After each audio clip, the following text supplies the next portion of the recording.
Chapter 3. The Search. I began missing my mother from the moment I was told she left in 1969. As a little girl, I desired to find her, bring her home, and take care of her. I knew she was ill, and I always felt that wherever she was, she probably needed someone to love her.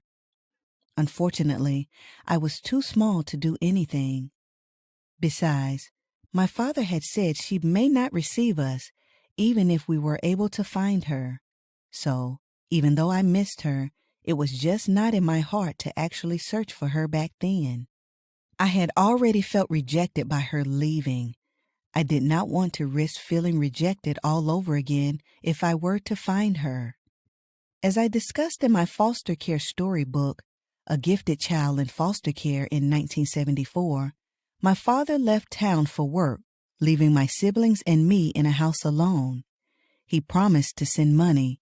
He even asked my grandmother, my aunt, and a lady who was his girlfriend to come to the house and check on us from time to time. Somehow, unpaid bills left us with no electricity, no gas, and no water.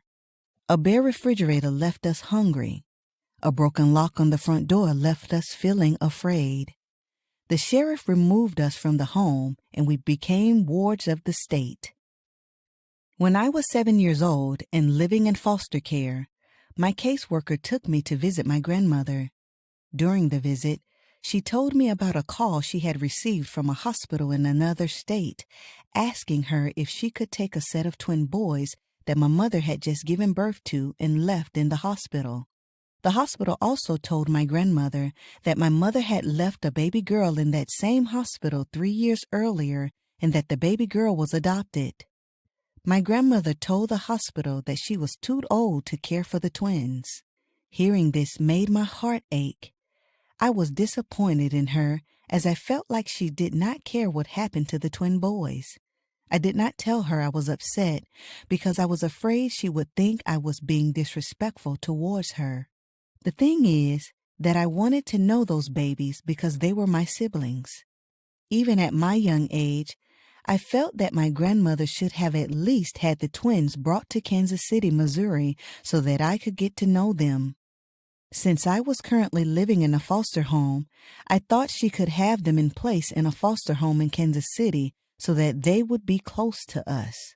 I never understood why she chose to leave the twins in another state.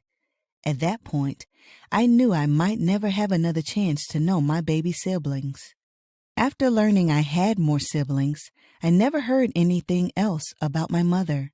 However, deep down in my soul, I wanted to find her, see her, know her, touch her, talk to her, and shower her with all my love. However, the reality of my circumstances did not allow it. My young age limited me from being able to search for my mother. As I grew older, I began to realize I actually had the ability to search for her. Becoming a mother at 18 years old is what urged me to move things along. Having my own baby girl caused me to marvel at how a mother could just walk away from her beautiful little daughter. Feeling this way caused me to make my first attempt to search for my mother in 1985. I walked down the street to the local Social Security Administration office and asked if they could help me locate my mother. A woman explained their letter forwarding program to me. She could not give me any information, but instructed me to write and submit an unsealed letter to my mother and leave it. If she was able to find contact information for my mother in their database, she would forward my letter and it would be up to her to respond. The lady said she would be unable to tell me if contact information was found. I would never know whether or not the letter was sent unless my mother actually responded. I followed the instructions, but never received a response from my mother. I did not know of anything else I could do at that time. 10 years later, I came across a book that would teach me how to be my own private investigator. It provided guidance about how to locate hard-to-find people. With that paperback in hand, I began searching again. November 14th, 1995. I requested the marriage license, including the application, from the State Department of Public Health for my mother and father, but no record was found. I had sent a $17 check for payment of the fee, and my check was sent back to me along with my application and request letter. I was not sure how their marriage license would help me locate my mother, but I hoped the application would provide some hint that would possibly bring me closer to finding her. I later visited a couple of genealogical research libraries. Someone had told me that I might be able to find copies of marriage, birth, death, church, and school records there. There was an option to search very old census data to find records for ancestors, where they lived, their names and ages, and who their neighbors were. Through my search of the old census records, I learned that many families did not have cars back then. Therefore, it was not as convenient for them to move far away the way we can today. As a result, many family members lived on the same block. The genealogical research libraries also had an option to search the Social Security index by name or by putting in a Social Security number to determine if the owner of the number was still alive. I searched the index to find my mother's Social Security number. I managed to find one for my father, uncle, grandfather, and grandmother, but none for my mother, Geneva. Finding a Social Security number in the index means the person is no longer living. As I could not locate my mother's, I concluded that she might still be alive, which heightened my hopes of finding her one day. In addition to the Department of Public Health and the Social Security Index, during my search, I solicited information from resources such as Bureau of Vital Records, Family History Center, and International Marriage Locator. Online white pages were another helpful resource. I used it to search for addresses and phone numbers for my mother and the man who she ran away with, Calvin. I called one particular phone number for a Calvin with a Missouri address. I chose to contact this particular listing because my mother and Calvin had run away from a mental institution in Missouri. So, I suppose Calvin may have possibly moved back to the state. When we spoke, he was very cooperative and told me he did not know Geneva and that he had no family in the area that we suspected my mother ran away to. After our conversation, I was convinced he was not the Calvin I was looking for. The main reason was because his voice sounded Caucasian, and I believed the man my mother ran away with was African American. March 28, 1996. I contacted an online people locator service, and they sent me a letter including information outlining how they were able to help people, like myself, find their lost loved ones. They gave two options. The first option was that they could provide me with the techniques to do the search myself. The results of my self-search would be sent to me in the mail. The second option was that they could actually perform the search for me. The latter would cost a whole lot more, however. Their promise to me was that if I was unable to find my mother using the techniques they provided for option 1, then they would credit 100% of my payment towards the cost of a full search that they would do for option 2. I did not end up using option 2 because I didn't have any reason to believe that their techniques would result in my finding anything more than what I had already found using the names I had for my mother. That day, I searched for my mother's first and last name.